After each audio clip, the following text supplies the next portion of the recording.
Welcome to McPlum, simple solutions served daily. You start by confirming the exact office build and whether you run 64-bit or 32-bit. That matters for registry paths and installer behavior. Once you have your Microsoft account or the 25-character key and purchase details, make sure to disconnect VPN and run Word or the Activation Troubleshooter as administrator so nothing blocks online validation. This first step prevents mismatched files and permissions errors and prepares the system to accept a new product key without unnecessary interruptions. Now you enter the key and, if needed, repair Office.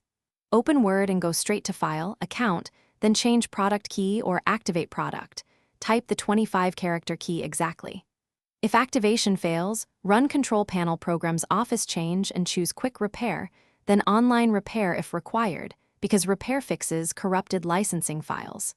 For stubborn cases, run SLU3 to enter the key or use SLMGR VBS commands to reset licensing tokens. These manual steps replace broken activation data with a clean state. Finish by signing into the Microsoft account tied to the purchase so Word links the license to your profile. Once done, restart Word to confirm activation. If Word still shows unlicensed status, clear cached licensing folders in %localappdata, %Microsoft \office \, and reboot, because stale files often prevent recognition. If problems persist, note the exact error code and call Microsoft support with your purchase ID. They can reassign or validate keys. One key tip: